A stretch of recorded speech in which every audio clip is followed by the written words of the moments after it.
네, 오늘 장선 전략 시간입니다. 지난주 내내 출렁였던 국내 증시 모처럼 반등에 성공하는 모습이었습니다. 중국 증시도 선방을 했고요. 유가의 급등과 함께 우리 증시도 안도감을 펼치는 모습이었습니다만 이제 앞으로의 전망에 대해서 전문가들의 분석은 엇갈리고 있습니다. 어제 장을 점검하면서 오늘 장 미리 전략을 세워보도록 하겠습니다. 위즈인베스트의 김영철 팀장과 함께합니다. 안녕하십니까? 예, 안녕하세요. 네, 어제 다행히 예. 코스피, 코스닥 양시장 모두 다 올라왔습니다. 코스피는 1860선까지 빠른 회복세를 보여줬고 코스닥은 2% 넘게 올라오면서 오늘 시장까지 기대감이 높은 상황인데요. 일단 어제 시장부터 분석을 예. 해볼까요? 아무래도 이제 뭐 대부분의 투자자나 아니면 뭐 시장 전략가들이 어제장 같은 경우에 기술적 반등 그 이상의 의미를 부여하기는 어렵다라고 이제 좀 판단을 하고 있는데요. 저도 이제 뭐 큰 흐름에서는 그와 거의 비슷하다라고 이제 좀 보고 있습니다. 사실 이제 지난 주말까지 연휴 이후에 해외 증시의 악재를 한꺼번에 반영을 했고 그다음에 이제 어제장에 좀 반등을 했다라는 부분들 기술적 반등 의미에 그 이상의 의미를 좀 부여하기는 어렵다라고 이제 좀 판단을 하고 있고요. 전반적으로 시장을 본다라고 하면은 유가에 대해서 글로벌 증시 그리고 국내 증시의 동조화 현상이 상당히 지속적으로 좀 나타나고 있다라고 이제 좀 판단을 하고 있습니다.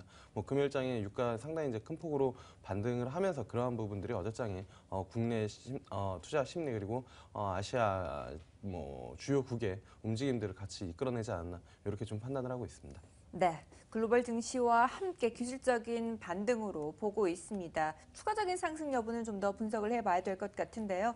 자, 어쨌든 양시장 모두 다 올라온 가운데 그동안 전통적으로 경기 방어주라고 할 수 있었던 보험과 전기 가스 업종은 제외되는 움직임을 보여줬습니다.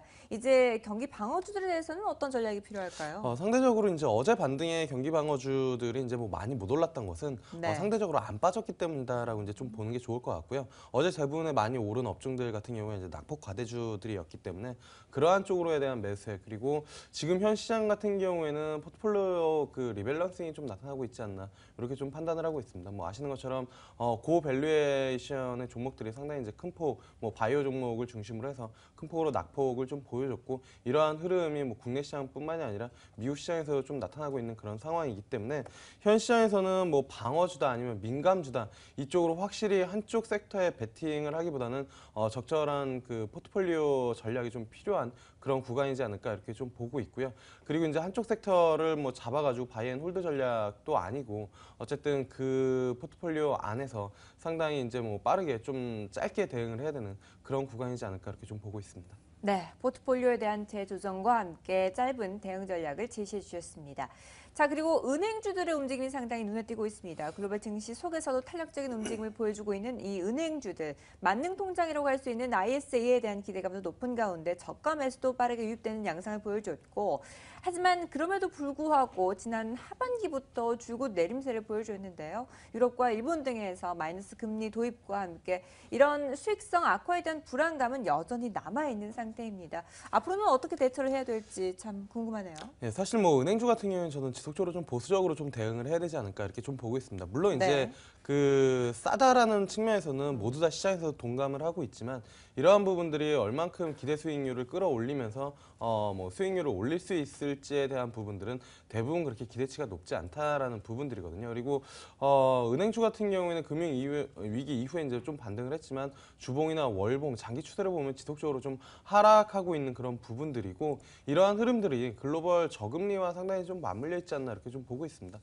기본적으로 은행 같은 경우 뭐 예대 마진을 먹고 그런 뭐 사는 이제 대표적인 이제 뭐 업종인데 이러한 부분들이 저금리 그리고 마이너스 금리까지 나온다라는 부분들 같은 경우에는 은행주에 대해서는 상당히 장기간 좀 보수적으로 시장 접근을 해야 되지 않을까 이렇게 좀 보고 있고요. 그리고 이제 그 ISA에 대해서 이제 뭐 기대감이 뭐 일부는 있는 것 같은데요. 큰 의미를 부여하기는 좀 어렵지 않을까 이렇게 좀 보고 있습니다. 사실 은행 같은 경우에는 금융위기 이후에 아시겠지만 상업은행이랑 투자은행 자체를 분리하는 부분들이 이제 뭐 글로벌 트렌드이고 대부분 그렇게 이제 형성이 되어 있는 그런 상황인데 ISA가 이거를 약간 이제 뭐 교집합식으로 이제 좀 만들어내는 그런 부분들이거든요. 근데 국내 이제 은행들 보면은 사실 이제 투자 쪽에 대한 부분들 뭐 주식이나 채권, 보험 상품 이쪽보다 이제 뭐 추가적인 뭐 전문적인 뭐 ETF나 아니면 리츠 이런 쪽에 뭐 증권사에 오히려 더 강점이 있기 때문에 단순히 뭐 그 계좌를 하나로 운용을 뭐 통합을 시켜 놓는다라고 해서 대부분의 이제 뭐 투자하시는 분들이나 아니면은 일반 국민들이 적극적으로 그쪽에 가담을 해서 투자를 하기에는 좀 어려운 그런 구조이지 않을까 이렇게 좀 보고 있습니다. 네, 이 은행주들 같은 경우에는 IS에 대한 수혜보다는 오히려 저금리에 대한 영향을 앞으로 더 많이 받아갈 것으로 예상을 하고 있습니다. 자, 그렇다면 그동안 낙폭이 과대했던 은행주 외에 다른 업종과 종목들은 앞으로 더 많이 올라올 가능성을 염두에 둬도 될까요? 일단은 개인적으로는 그렇게 반등의 폭이 높지는 않다라고 이제 좀 판단을 하고 있는 상황이거든요. 네. 일단은 뭐 조정이 나왔을 때 고PER 종목들, 그러니까 대표적으로 이제 뭐 바이오 종목들이 큰 폭의 이제 조정세를 좀 보이는 그런 모습들을 좀 보여줬는데 이러한 부분들이 빠르게 반등을 하려면은 일단은 낙폭 과대, 경기 민감주, 저 PBR 종목들 이런 종목들이 먼저 반등을 하고 어느 정도 시장이 안정을 찾은 다음에 고PER 종목들이 움직인다라는 부분들이 뭐 증시에는 지속적으로 좀 반복적으로 나타났기 때문에 이번에도 그런 흐름들이 이어질 가능성이 좀 높지 않을까 이렇게 좀 보고 있고요. 그나마 이제 뭐 낙폭과대 종목 중에서 좀 접근을 해볼 수 있는 종목들 같은 경우에는 뭐 자동차 업종 그리고 음식료 업종 정도가 되지 않을까 이렇게 좀 판단을 하고 있습니다. 네, 자동차나 음식료 업종에 관심을 가져보자라고 압축을 해서 전략을 제시해 주셨습니다.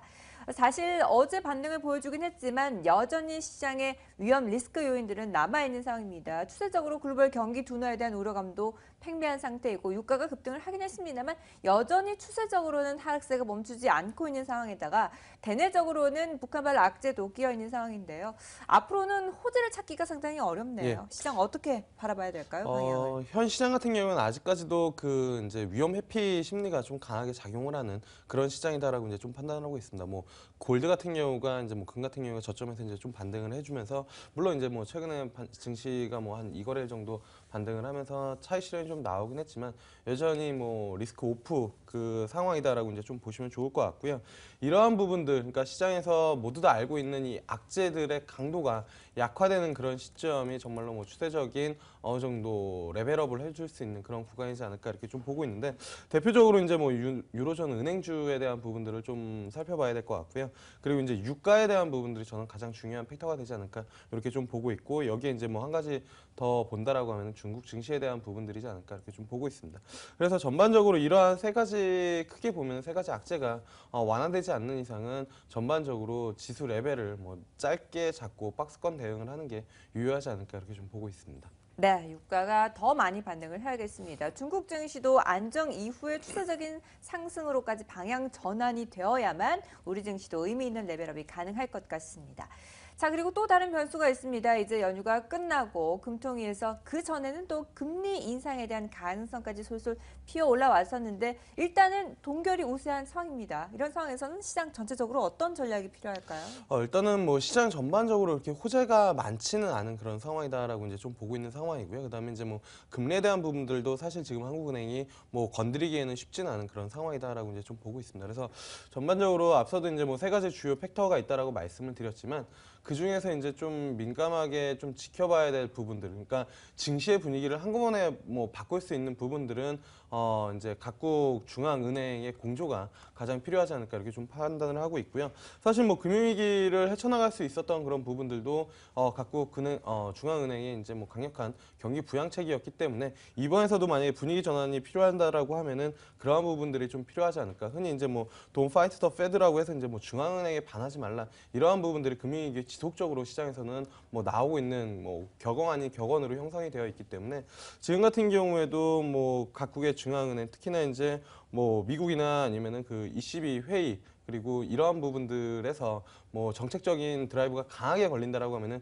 증시의 반전을 상당히 이제 뭐 강하게 꾀할 수 있겠지만 그러한 부분들이 좀 부진하다 본다라고 하면 앞서 말씀드린 것처럼 박스권 대응이 좀 유효하지 않을까 이렇게 좀 보고 있습니다. 네, 그중에서 관심 종목도 하나 짧게 꼽아주시죠. 일단은 뭐 LG전자가 가장 좀 유효하지 않을까 이렇게 좀 보고 있습니다. 일단은 밸류에이션상으로 상당히 이제 뭐 저평가 있는 부분들이고요. 네. 성장성에 대한 부분들도 EV에 대한 부분들이 지속적으로 좀 제기가 되고 있기 때문에 이 부분들을 좀 관심 있게 보시면 좋지 않을까 이렇게 좀 보고 있습니다. 네, 이렇게 해서 관심 종목 LG전자까지 꼽아봤습니다. 지금까지 위즈인베스트의 김영철 팀장과 함께했습니다. 말씀 감사합니다. 네, 감사합니다.